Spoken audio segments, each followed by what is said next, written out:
नमस्कार। आज मैं थोड़ा व्यथित हूं और बहुत ज्यादा क्रुद्ध हूं।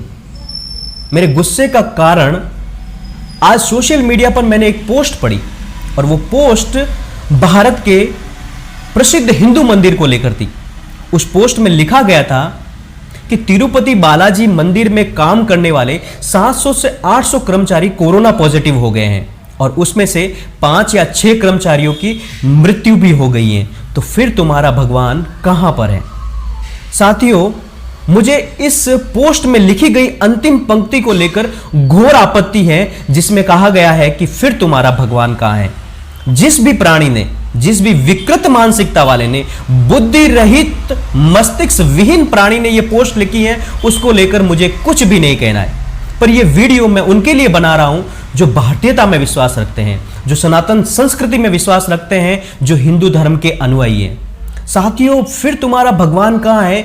इस तरह के सवाल पैदा करके, इस तरह के संशय पैदा करके, इस तरह की शंका पैदा करके इन लोगों ने पिछले 700, 800 और 900 वर्षों से लगातार हम पर हमले किए हैं। इस तरह के संशय पैदा करके इन्होंने भारतीयता पर और सनातन संस्कृति पर लगातार सवाल पैदा किए हैं, लगातार वहम पैदा किए हैं और इसका परिणाम कुछ हद तक वो सफल भी रहे हैं, क्योंकि भारत माता के बहुत सारे टुकड़े भी हुए हैं और एक बड़ी आबादी धर्मांतरण का शिकार भी हुई है। साथियों, कदाचित आपके मन में भी ये सवाल उठ रहा होगा कि 700 से 800 कर्मचारी कोरोना पॉजिटिव हो गए और वो मंदिर तो भगवान का है, फिर वहां पर भगवान क्यों नहीं आते? तो मैं आपको यह पूछना चाहता हूं कि आप सनातन संस्कृति के अनुयायी हैं, तो क्या भगवान हमारे घर के द्वारपाल है, जो हम जब भी आवाज देंगे वो हमारी सहायता के लिए आ जाएंगे? ऐसा तो नहीं है। अगर हमने शास्त्रों का अध्ययन किया है तो ऐसा कहीं पे भी हमें उल्लेख नहीं मिलता है कि भगवान हम अगर आवाज दे तो वो हमारे लिए उपलब्ध हो जाएंगे। दूसरी बात, अगर इस पोस्ट को लेकर हम देखें तो क्या वो 700 से 800 कर्मचारी भगवान के अनन्य भक्त थे या फिर वो भगवान में पूर्ण विश्वास रखते थे? शायद ऐसा संभव भी नहीं है। वो तो वहां पर सिर्फ कार्य कर रहे थे और जिनकी मृत्यु हुई है, क्या वो भगवान के अनन्य भक्त थे? यह भी हमें जानकारी नहीं है, क्योंकि वो भी वहां पर कार्य कर रहे थे। और एक बार अगर हम ये मान भी ले कि वो भगवान के अनन्य भक्त थे, तो 700 से 800 कर्मचारियों की तो सहायता की ही है भगवान ने, वो तो बचे ही है। अब रही बात कि जो 5 से 6 कर्मचारियों की मृत्यु हो गई है, तो हो सकता है भगवान ने उन्हें किन कारणों से बैकुंठ धाम में बुलाया है, ये हम नहीं जानते, ये सिर्फ भगवान जानता है। जैसा कि गीता में भगवान ने स्पष्ट कहा है कि इस पृथ्वी पर, इस ब्रह्मांड में प्राणियों के साथ जो भी होता है उसमें भगवान कुछ भी नहीं करता है। प्राणियों के साथ वही कुछ होता है जो उनके कर्मों के द्वारा उन्होंने किया होता है। यानी अच्छे कर्मों का फल अच्छा मिलता है, बुरे कर्मों का फल बुरा मिलता है। अर्थात भगवान न किसी की सहायता करते हैं, न किसी के साथ बुरा करते हैं। व्यक्ति को अपने अपने कर्मों का फल भुगतना पड़ता है। अब रही बात, आपको इस कोरोना काल को लेकर एक मन में प्रश्न पैदा हो रहा होगा कि भगवान जब पृथ्वी पर इतना संकट बढ़ रहा है, तो भगवान इस पृथ्वी पर अवतार लेकर या भगवान उपस्थित होकर इस पृथ्वी को क्यों नहीं बचा रहे हैं?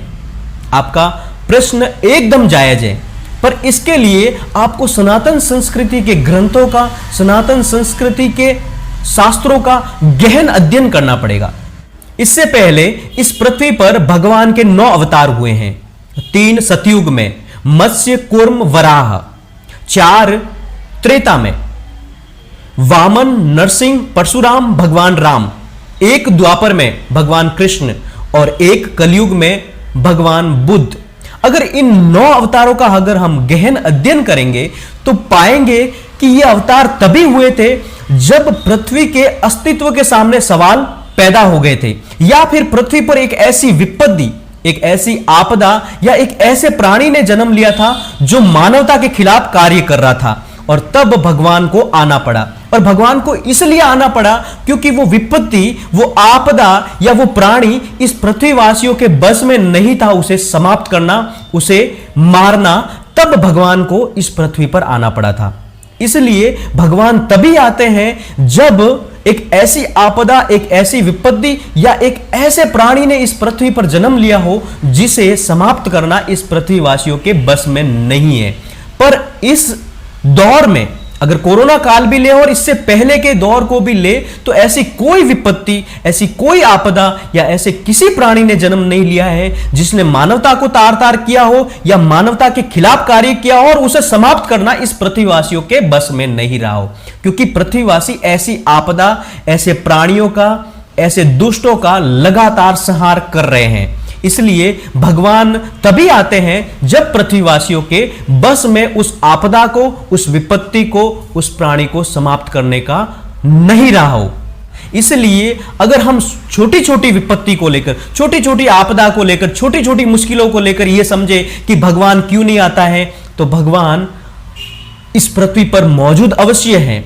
इस पृथ्वी का देख रेख हमारे भगवान ही करते हैं, पर उनके आने के लिए जो मैंने परिस्थितियां बताई हैं, अगर वो परिस्थितियां बन रही हैं तब भगवान अवतार लेते हैं।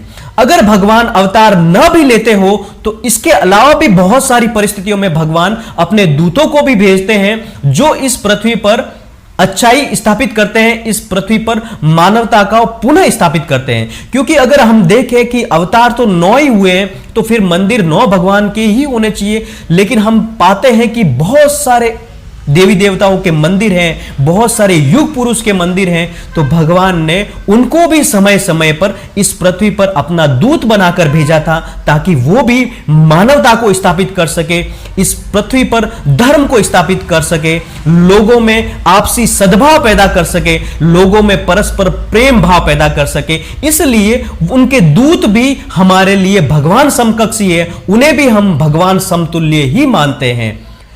इसलिए कदाचित आपके मन में इस तरह के संशय पैदा हो तो उन्हें बिल्कुल दूर रखिएगा और आप गर्व करिएगा कि आप हिंदू हैं, आप हिंदू संस्कृति में पैदा हुए हैं। और यह हमारे लिए सबसे बड़े गर्व की बात है कि हमारी संस्कृति वसुधैव कुटुंबकम में विश्वास रखती है, हमारी सनातन संस्कृति मानवता में विश्वास रखती है, हमारी सनातन संस्कृति प्रेम भाव में विश्वास रखती है, हमारी सनातन संस्कृति भाईचारे में विश्वास रखती है। और हमें गर्व है कि हम इस सनातन संस्कृति के सदस्य हैं, इस सबसे पुरानी संस्कृति के अनुयायी हैं। अब दीजिए मुझे इजाजत। जय हिंद, जय भारत।